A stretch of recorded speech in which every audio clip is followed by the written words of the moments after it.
2020년대 들어 이상한 장면이 벌어지고 있습니다. 100년 넘게 부자였던 나라들이 흔들리고 있어요. 독일은 에너지 위기로 제조업 기반이 무너지고 있습니다. 일본은 잃어버린 30년을 넘어 40년째 정체 중이죠. 영국은 브렉시트 이후 성장 동력을 잃었습니다. 프랑스는 재정 적자와 실업률 문제로 골머리를 앓고 있어요. 한때 세계를 지배했던 나라들입니다. 그런데 지금은 어떤가요?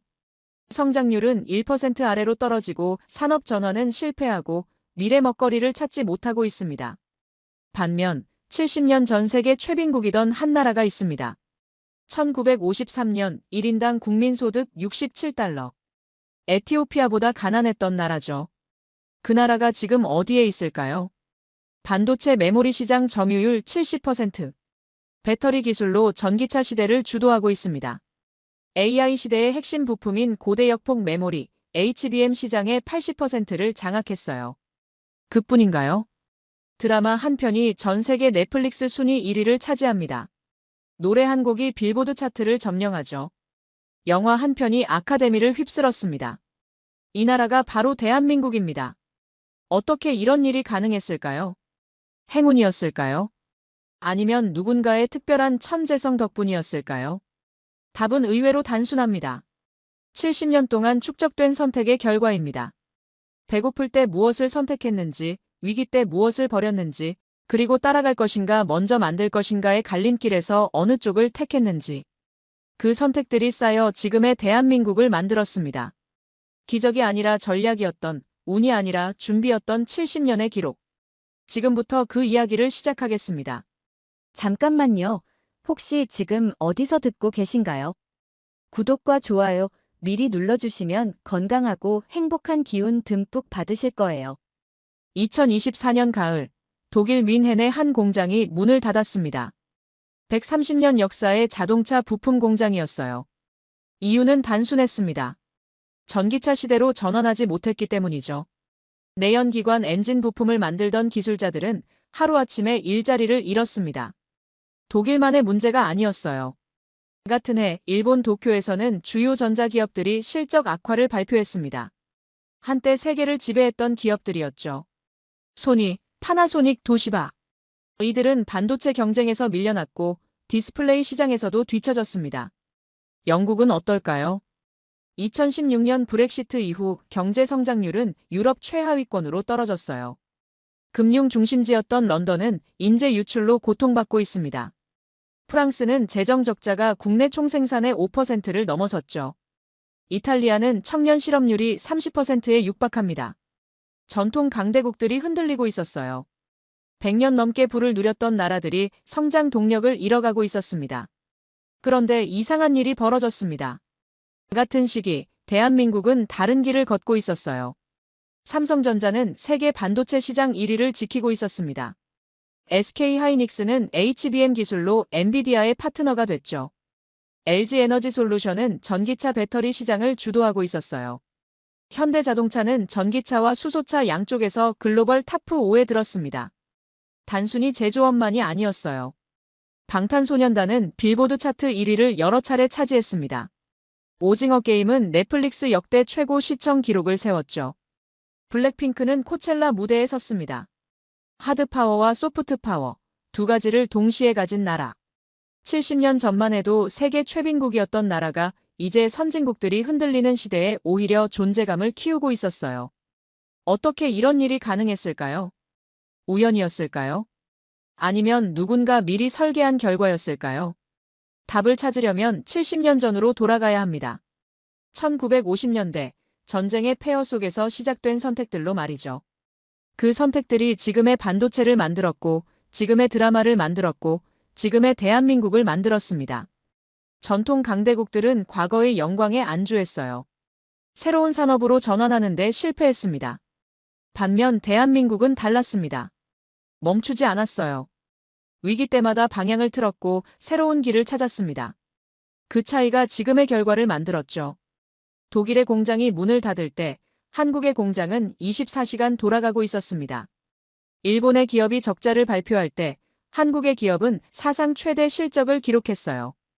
영국의 금융가가 떠날 때 한국의 스타트업은 투자를 받았습니다. 이건 우연이 아니었어요. 70년 동안 쌓인 선택의 결과였습니다. 다음 이야기에서는 그 선택이 어떻게 시작됐는지 말씀드리겠습니다. 114개 나라가 꿈꿨지만 단 13개 나라만 이룬 그 꿈 말이죠. 1960년 세계에는 114개의 중진국이 있었습니다. 1인당 국민소득 2,000달러에서 1만 달러 사이의 나라들이었죠. 모두가 같은 꿈을 꿨어요. 선진국으로 올라가는 것.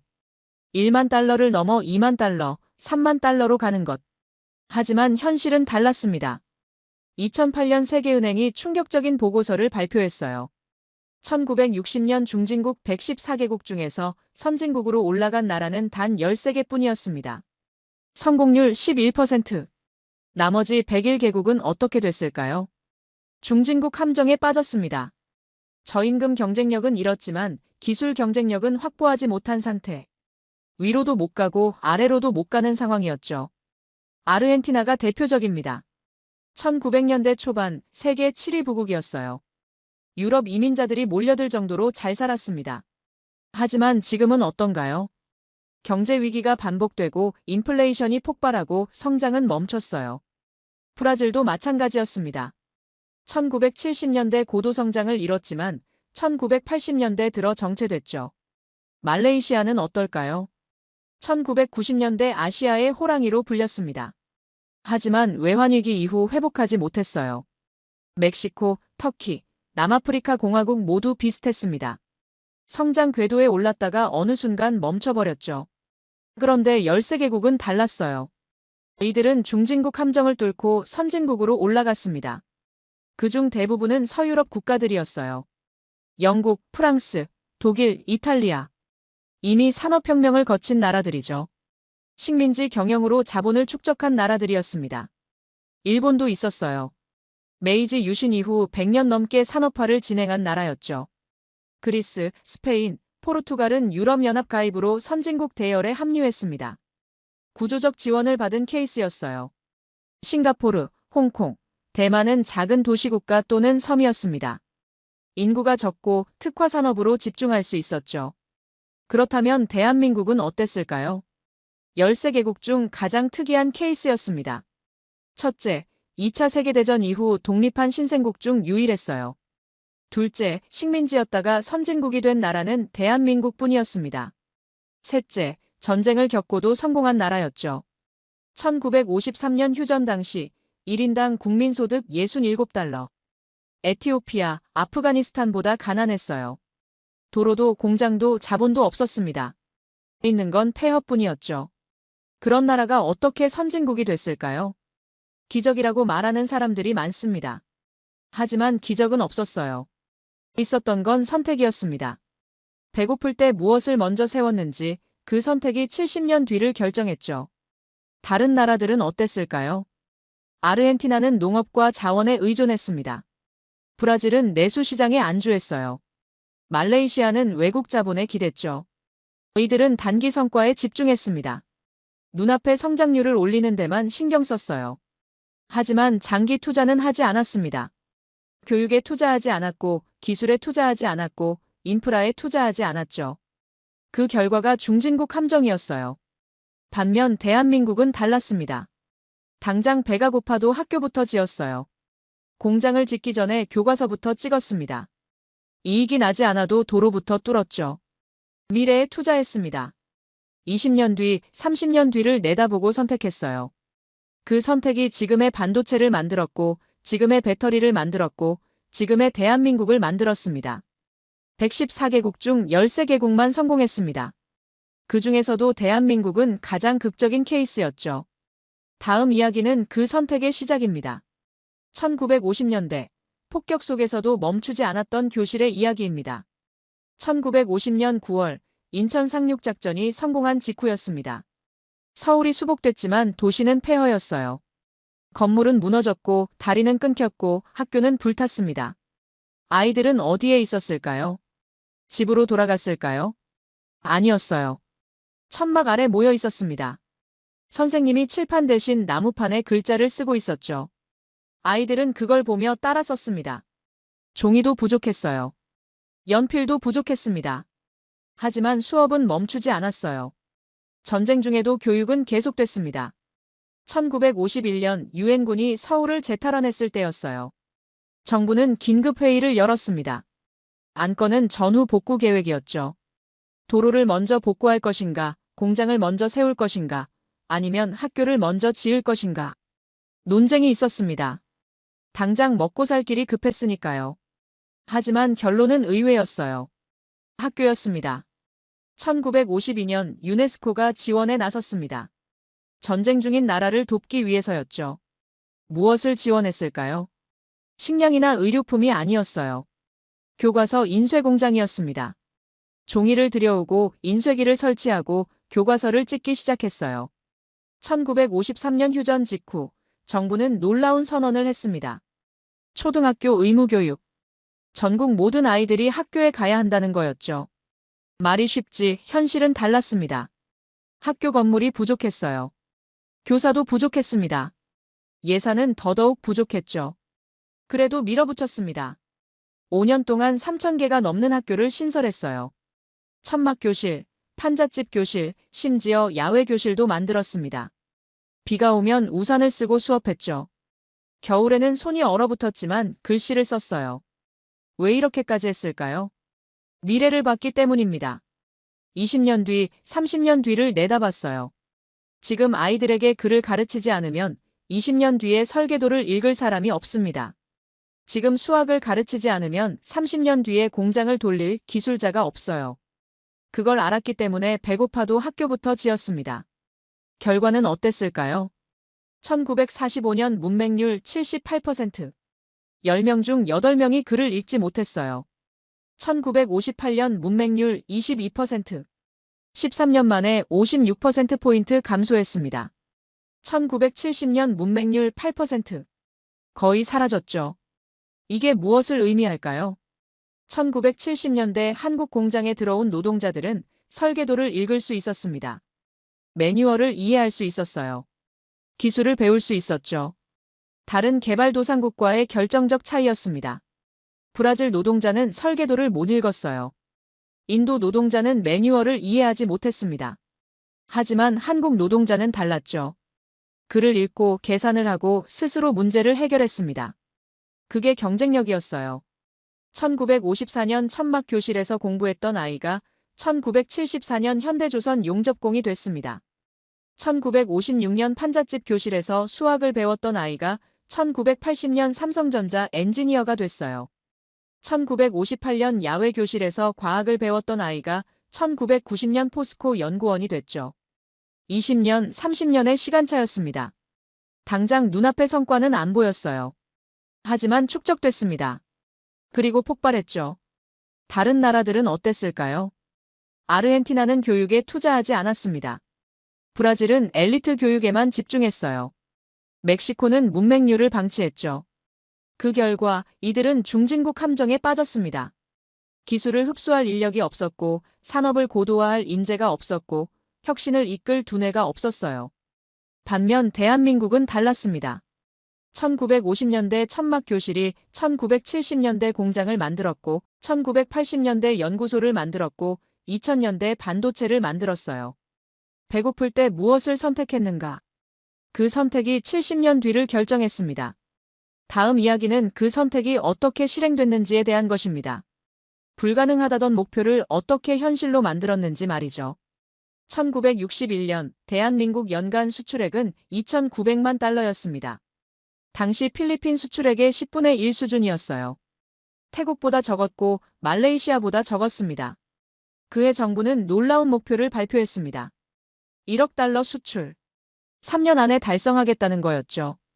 주변 반응은 어땠을까요? 비웃음이었습니다. 세계은행 관계자들은 고개를 저었어요. 불가능하다. 한국에는 수출할 게 없다. 국내 경제학자들도 회의적이었습니다.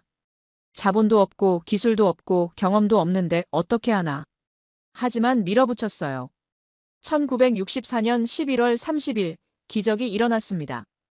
연간 수출 1억 달러 달성. 목표보다 1년 빨랐어요. 어떻게 가능했을까요? 섬유, 합판, 가발이었습니다. 첨단 기술이 아니었어요. 하지만 만들 수 있는 걸 만들었고 팔 수 있는 걸 팔았습니다. 품질을 높였고 납기를 지켰고 신뢰를 쌓았어요. 그게 시작이었습니다. 1억 달러를 달성하자 다음 목표가 나왔습니다. 10억 달러. 또 비웃음이 터졌죠. 1억도 기적인데 10억은 말도 안 된다. 하지만 1977년 100억 달러를 돌파했습니다. 13년 만에 100배 성장이었어요. 같은 시기 또 다른 불가능이 진행되고 있었습니다. 경부고속도로였죠. 1968년 착공 발표 당시 세계은행은 반대했습니다. 경제적 타당성이 없다. 자동차도 없는 나라의 고속도로는 낭비다. 국내에서도 반대 여론이 거셌어요. 그 돈으로 공장을 짓는 게 낫다. 하지만 강행했습니다. 1970년 7월 7일 경부고속도로 개통. 2년 5개월 만이었어요. 서울에서 부산까지 5시간 30분. 이전에는 12시간 걸렸습니다. 물류 비용이 절반으로 줄었어요. 운송 시간이 반으로 줄었습니다. 공장에서 만든 제품이 부산항까지 빠르게 이동했고 그대로 수출됐죠.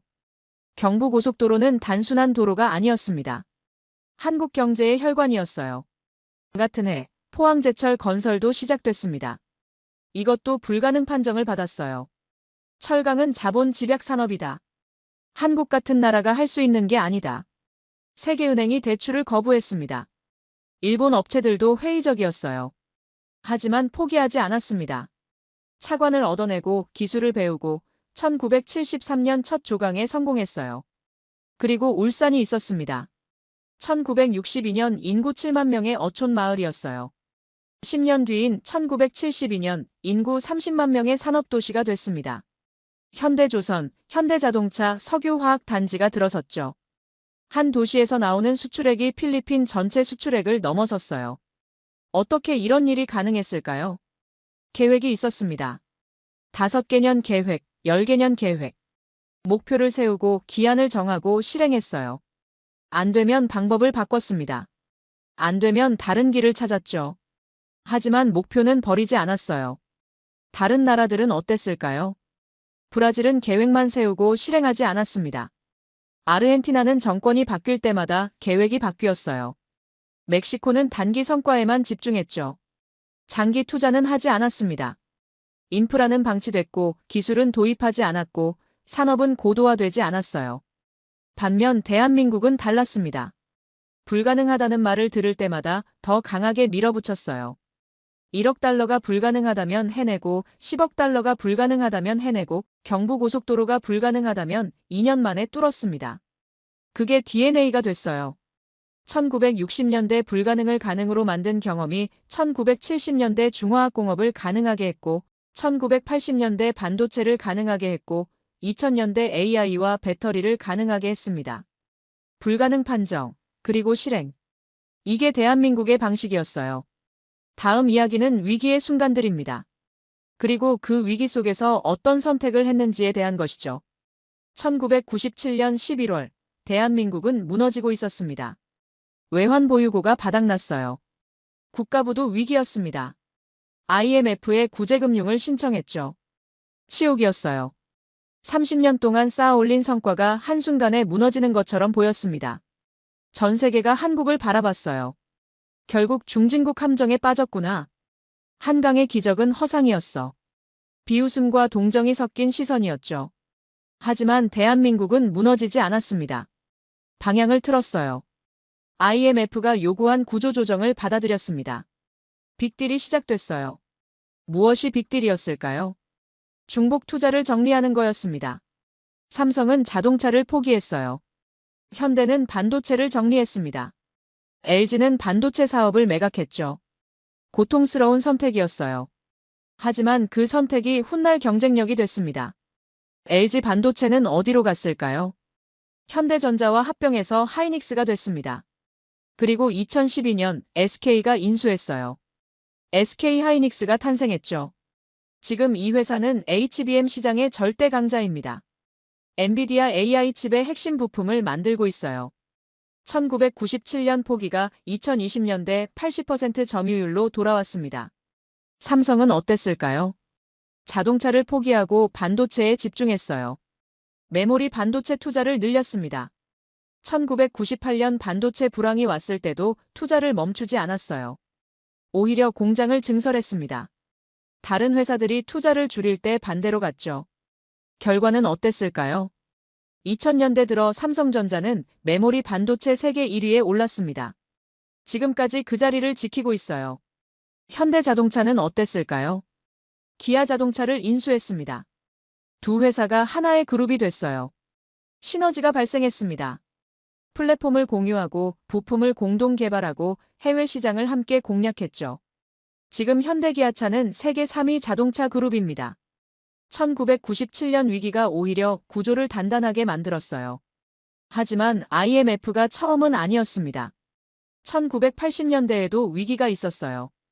1979년 2차 오일 쇼크. 경제 성장률이 마이너스로 떨어졌습니다. 중화학공업 중복 투자 문제가 터졌어요. 조선, 자동차, 철강, 화학 모든 분야에서 과잉 생산이 발생했습니다. 어떻게 했을까요? 정리했습니다. 조선은 현대, 대우, 삼성 세계 회사로 통합됐어요. 자동차는 현대, 기아, 대우로 정리됐습니다. 비효율을 줄이고 경쟁력을 높였죠. 고통스러웠지만 필요한 선택이었어요. 1970년대에도 위기가 있었습니다. 1973년 1차 오일 쇼크. 석유 가격이 4배 올랐어요. 수입 의존도가 높았던 한국 경제는 큰 타격을 받았습니다. 어떻게 대응했을까요? 중화학공업으로 방향을 틀었습니다. 석유 의존도를 낮추고 고부가가치 산업으로 전환하는 거였죠. 철강, 조선, 화학, 기계. 이 분야에 집중 투자했어요. 1960년대에도 위기가 있었습니다. 베트남전 특수가 끝났어요. 수출 증가율이 둔화됐습니다. 어떻게 했을까요? 섬유에서 전자로 넘어갔습니다. TV, 라디오, 선풍기. 조립 생산부터 시작했어요. 기술을 배우고 품질을 높이고 자체 브랜드를 만들었습니다. 패턴이 보이시나요? 위기가 올 때마다 방향을 틀었습니다. 안 되는 길을 붙잡지 않았어요. 포기할 건 포기하고 집중할 건 집중했습니다. 그게 생존 전략이었죠. 다른 나라들은 어땠을까요? 아르헨티나는 위기 때마다 같은 방식을 고집했습니다. 브라질은 구조조정을 회피했어요. 멕시코는 개혁을 지연시켰죠. 그 결과 이들은 회복하지 못했습니다. 반면 대한민국은 달랐어요. 1960년대 위기에서 전자산업을 만들었고 1970년대 위기에서 중화학공업을 키웠고 1980년대 위기에서 구조를 정리했고 1990년대 위기에서 반도체를 완성했습니다. 위기 때마다 방향을 틀었고 그 방향이 맞았어요. 다음 이야기는 그렇게 만들어진 구조에 대한 것입니다. 기관차 한 대가 달리면 수만 개 기업이 함께 성장하는 시스템 말이죠. 2023년 삼성전자 매출 234조 원. 한국 GDP의 10%가 넘는 규모였습니다. 현대자동차 그룹 매출 165조 원. SK하이닉스 매출 60조 원. LG에너지솔루션 매출 25조 원. 이들 대기업을 비판하는 목소리가 있어요. 재벌이 너무 크다. 중소기업을 짓누른다. 하지만 숫자를 보면 다릅니다. 삼성전자 협력사 1만 3천 개. 이 회사들이 고용하는 인원 200만 명이 넘어요. 현대자동차 협력사 8천 개. 고용 인원 150만 명입니다. SK하이닉스 협력사 3천 개. 고용 인원 50만 명이죠.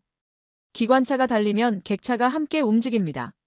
삼성전자가 반도체 공장을 돌리면 수천 개 부품사가 움직여요. 현대자동차가 차를 만들면 수만 개 협력사가 부품을 공급합니다. 이게 생태계였어요. 어떻게 이런 구조가 만들어졌을까요? 1960년대로 돌아가야 합니다. 당시 한국은 내수 시장이 작았어요. 인구 2,500만 명. 구매력도 낮았습니다. 내수만으로는 성장할 수 없었죠. 어떻게 했을까요? 수출로 방향을 틀었습니다. 해외 시장을 공략했어요. 하지만 문제가 있었습니다. 브랜드가 없었어요. 기술도 부족했습니다. 그래서 선택한 게 OEM이었습니다. 외국 브랜드를 대신 만들어주는 거죠. 삼성은 일본 산요 TV를 만들었어요. 현대는 미국 포드 자동차를 조립했습니다. LG는 독일 지멘스 냉장고를 생산했죠. 기술을 배웠어요. 품질 기준을 익혔습니다. 글로벌 시장을 이해했죠. 그리고 다음 단계로 넘어갔습니다. 자체 브랜드 출시. 1970년대 삼성 TV, 금성 냉장고, 현대포니가 나왔어요. 처음에는 외면받았습니다. 한국 제품? 싸구려 아냐? 하지만 품질을 높였어요. 가격 경쟁력도 유지했습니다. 조금씩 시장을 넓혀갔죠. 1980년대 들어 변화가 생겼습니다. 일본 제품이 비싸졌어요. 플라자 합의로 엔화 가치가 급등했습니다. 한국 제품에 기회가 왔죠. 품질은 일본에 근접하고 가격은 30% 저렴했어요. 미국 시장이 열렸습니다. 유럽 시장도 열렸죠. 수출이 폭발했어요. 1990년대 들어 또 다른 변화가 생겼습니다. 브랜드 가치가 올라갔어요. 삼성, LG, 현대가 글로벌 브랜드로 인정받기 시작했습니다. 단순 조립국이 아니었어요. 기술력을 가진 브랜드 국가가 됐죠. 그 과정에서 생태계가 만들어졌습니다. 삼성전자가 반도체를 만들려면 수백 가지 부품이 필요해요. 실리콘 웨이퍼, 포토레지스트, 식각 가스, 검사 장비. 이 부품들을 만드는 회사들이 생겼습니다. 처음에는 일본에서 수입했어요. 하지만 점차 국산화했습니다. 지금은 핵심 부품의 70%를 국내에서 조달해요. 현대자동차도 마찬가지였습니다. 차 한 대를 만들려면 3만 개 부품이 필요해요. 엔진, 변속기, 시트, 타이어, 전자장치. 이 부품들을 만드는 협력사가 8,000개 넘습니다. 현대차가 성장하면 이 회사들도 성장해요. 현대차가 해외 공장을 지으면 협력사도 따라갑니다. 체코, 인도, 미국, 중국. 현대차가 가는 곳에 협력사도 가요. 이게 기관차 모델이었습니다. 대기업이 끌고 가면 중소기업이 따라가는 구조죠. 하지만 단순히 끌려가는 게 아니었어요. 협력사들도 기술을 축적했습니다. 품질을 높였고 경쟁력을 키웠고 독자 브랜드를 만들었어요. 지금은 협력사 중 일부가 글로벌 기업이 됐습니다. 세계 1위 자동차 시트 기업, 세계 1위 배터리 분리막 기업, 세계 1위 반도체 테스트 장비 기업.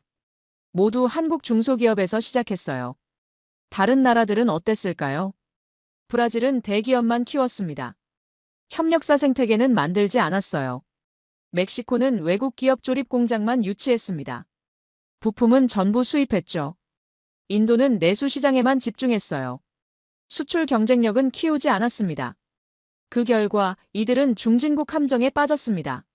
산업 생태계가 없었고 기술 축적이 안 됐고 글로벌 경쟁력을 확보하지 못했어요. 반면 대한민국은 달랐습니다. 기관차와 객차가 함께 달렸어요. 대기업과 중소기업이 함께 성장했습니다. 그게 경쟁력이었죠. 다음 이야기는 운의 순간들입니다. 하지만 그 운은 준비된 운이었어요. 1985년 9월 22일 뉴욕 플라자 호텔에서 회의가 열렸습니다. 미국, 일본, 영국, 프랑스, 독일 재무장관이 모였어요. 플라자 합의. 달러 가치를 낮추고 엔화 가치를 올리기로 합의했습니다. 왜 이런 결정을 했을까요? 미국 무역 적자가 심각했기 때문이에요. 일본 제품이 너무 싸게 들어왔습니다. 미국 제조업이 무너지고 있었죠. 결과는 어땠을까요? 엔화 가치가 2배 올랐어요. 1달러 240엔에서 120엔으로 떨어졌습니다. 일본 제품이 갑자기 비싸졌죠. 도요타 자동차, 소니 TV, 파나소닉 냉장고. 모두 가격이 2배 올랐어요. 미국 소비자들은 대안을 찾기 시작했습니다. 그때 등장한 게 한국 제품이었어요. 현대 자동차, 삼성 TV, LG 냉장고. 품질은 일본에 근접했고 가격은 30% 저렴했습니다. 완벽한 타이밍이었죠. 하지만 운만은 아니었어요. 준비가 돼 있었기 때문입니다. 1970년대 내내 기술을 축적했어요. 1980년대 들어 품질을 높였습니다. 플라자 합의가 터졌을 때 한국 기업들은 즉시 생산을 늘렸어요. 공장을 증설했고 물량을 확보했고 미국 시장을 공략했습니다. 1985년 한국 자동차 미국 수출 17만 대, 1988년 76만 대, 3년 만에 4배 증가했어요. 전자제품도 마찬가지였습니다. 1985년 TV 수출 300만 대, 1990년 800만 대, 5년 만에 2.5배 증가했죠. 운이 왔을 때 잡을 수 있었던 건 준비 덕분이었습니다. 1986년 또 다른 운이 왔습니다. 미국과 일본이 반도체 협정을 맺었어요. 일본 반도체 덤핑을 제한하는 내용이었습니다. 일본 기업들은 미국 시장 공략을 축소했어요. 틈이 생겼죠. 삼성전자가 그 틈으로 들어갔습니다. 1983년 64K D램 개발, 1984년 256K D램 개발, 1986년 1M D램 개발. 매년 신제품을 내놓았어요. 그리고 1988년 4M D램 개발에 성공했습니다. 일본보다 6개월 빨랐어요. 처음으로 일본을 앞선 순간이었죠. 운이었을까요? 아니었어요. 1983년부터 5년 동안 삼성전자는 매년 매출의 10%를 연구개발에 투자했습니다. 엔지니어를 미국에 보내 기술을 배웠어요. 일본 기술자를 스카우트했습니다. 24시간 공장을 돌렸죠. 그 결과가 4M D램이었어요. 1990년대 들어 삼성전자는 메모리 반도체 세계 1위에 올랐습니다. 지금까지 그 자리를 지키고 있어요. 2000년대에도 운이 왔습니다. 애플이 아이폰을 출시했어요. 스마트폰 시대가 열렸습니다. 갑자기 작고 빠른 메모리가 필요해졌죠. 삼성전자가 준비돼 있었어요. 모바일 D램 기술을 이미 개발해놨습니다. 애플에 납품했고 점유율을 높였고 시장을 장악했어요. 2010년대에도 운이 왔습니다. 전기차 시대가 열렸어요. 배터리 수요가 폭발했습니다. LG화학, 삼성 SDI, SK이노베이션이 준비돼 있었죠. 1990년대부터 배터리 연구를 시작했어요. 2000년대 들어 양산체제를 구축했습니다. 전기차 시대가 왔을 때 즉시 대응할 수 있었어요.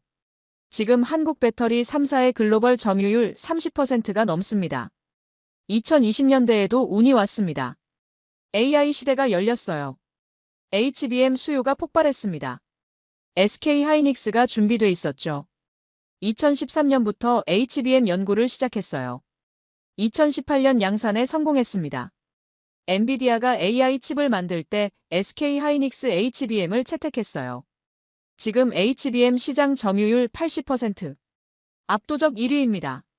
패턴이 보이시나요? 운이 왔을 때마다 준비돼 있었어요. 플라자 합의가 터졌을 때 공장이 돌아가고 있었고, 반도체 협정이 체결됐을 때 기술이 축적돼 있었고, 스마트폰 시대가 왔을 때 모바일 D램이 준비돼 있었고, 전기차 시대가 왔을 때 배터리가 양산되고 있었고, AI 시대가 왔을 때 HBM이 개발돼 있었습니다. 우연이 아니었어요. 10년, 20년 앞을 내다보고 투자한 결과였습니다. 다른 나라들은 어땠을까요? 기회가 왔을 때 준비가 안 돼 있었어요. 브라질은 플라자 합의 때 공장이 없었습니다. 아르헨티나는 전기차 시대가 왔을 때 배터리 기술이 없었어요. 멕시코는 AI 시대가 왔을 때 반도체가 없었죠. 운은 모두에게 공평하게 옵니다. 하지만 잡을 수 있는 건 준비된 자뿐이에요. 대한민국은 준비돼 있었습니다. 70년 동안 축적한 기술과 경험이 있었어요. 그게 운을 기회로 바꿨습니다. 다음 이야기는 마지막입니다. 두 개의 엔진으로 달리는 나라, 대한민국의 현재와 미래입니다. 2023년 12월 스웨덴 스톡홀름 노벨상 시상식이 열렸습니다. 한강 작가가 문학상을 받았어요. 한국인 두 번째 노벨상이었습니다. 같은 달 미국 라스베이거스 CES 2024가 열렸어요. 삼성전자, LG전자, 현대자동차가 주요 전시관을 채웠습니다. AI 냉장고, 투명 TV, 수소 전기차. 미래 기술을 선보였죠. 같은 주 뉴욕 타임스퀘어. 대형 전광판에 BTS 광고가 나왔어요. 넷플릭스에서는 오징어 게임 시즌2가 전 세계 1위를 기록했습니다. 이게 지금의 대한민국입니다. 반도체도 팔고 드라마도 팔아요. 자동차도 만들고 음악도 만듭니다. 배터리도 수출하고 영화도 수출하죠. 두 개의 엔진으로 달리고 있었어요. 첫 번째 엔진 하드파워. 2024년 반도체 수출 1천억 달러 돌파. 전체 수출의 20%였습니다. 메모리 반도체 세계 점유율 70%. HBM 점유율 80%. AI 시대의 핵심을 한국이 쥐고 있었어요. 배터리 수출도 400억 달러를 넘었습니다. 전기차 10대 중 3대가 한국 배터리를 썼죠. 자동차 수출 600억 달러. 세계 5위 수출국이었어요. 조선 수주 1위. 글로벌 시장 점유율 40%. 특히 LNG선은 90%를 장악했습니다. 철강, 석유화학, 디스플레이, 가전. 모든 분야에서 탑 5 안에 들었어요. 70년 전 폐허에서 시작한 나라가 지금은 제조업 강국이었습니다. 두 번째 엔진, 소프트 파워. 2024년 한류 수출 144억 달러. K-팝, 드라마, 영화, 게임, 웹툰. 전 세계로 퍼져나갔어요. BTS는 빌보드 핫100 1위를 여러 차례 차지했습니다. 블랙핑크는 유튜브 구독자 1억 명을 돌파했죠. 드라마 더 글로리는 넷플릭스 비영업권 1위를 기록했어요. 영화 기생충은 아카데미 사관왕을 차지했습니다. 오징어 게임은 에미상을 휩쓸었죠.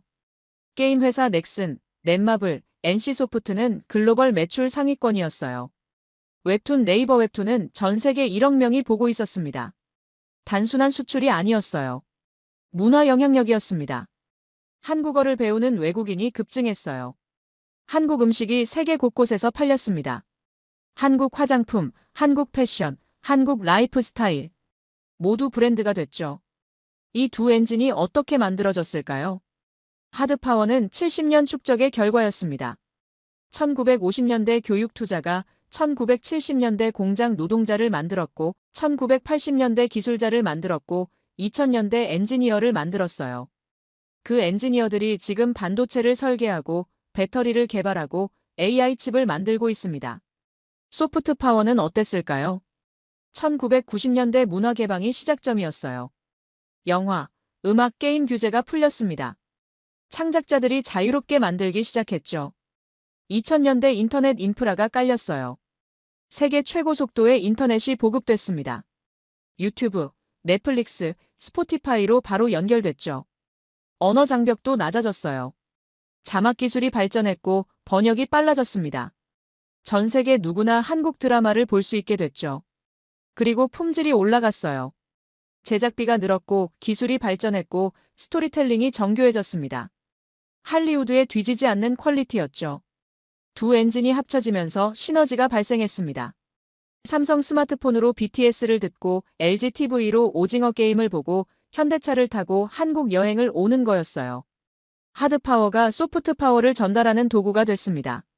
소프트파워가 하드파워의 이미지를 높였죠. 이게 대한민국의 경쟁력이었어요. 다른 나라들은 어떨까요? 독일은 하드파워는 강하지만 소프트파워는 약해요. 일본은 소프트파워는 있지만 하드파워가 약해졌습니다. 미국은 둘 다 강하지만 제조업 기반이 무너졌죠. 중국은 하드파워는 키웠지만 소프트파워는 제한적이에요. 대한민국은 둘 다 가졌습니다. 반도체 1위 국가가 드라마도 1위예요. 자동차 5위 국가가 음악도 탑프권입니다. 배터리 강국이 영화도 만들어요. 이건 70년 선택의 결과였습니다. 1950년대 교육에 투자했고 1960년대 수출로 방향을 틀었고 1970년대 중화학공업을 키웠고 1980년대 구조를 정리했고 1990년대 문화를 열었고 2000년대 기술을 축적했고 2010년대 미래를 준비했어요. 그 선택들이 쌓여서 지금의 대한민국을 만들었습니다. 기적이 아니었어요. 전략이었습니다. 운이 아니었어요. 준비였습니다. 우연이 아니었어요. 축적이었습니다. 114개국이 꿈꿨지만 13개국만 이뤘던 그 꿈. 대한민국은 그중 가장 극적인 케이스였죠. 식민지에서 선진국으로, 폐허에서 반도체 강국으로, 전쟁에서 문화대국으로 70년 만에 이뤄낸 결과였습니다. 지금 세계는 다시 흔들리고 있어요. 전통 강대국들이 약해지고 새로운 질서가 만들어지고 있습니다. 대한민국은 어디로 가고 있을까요? 두 개의 엔진으로 계속 달리고 있습니다. 반도체와 드라마, 배터리와 음악, 자동차와 영화. 멈추지 않고 있어요. 70년 전 선택이 지금을 만들었듯이 지금의 선택이 70년 뒤를 만들 겁니다. 그 선택은 계속되고 있습니다.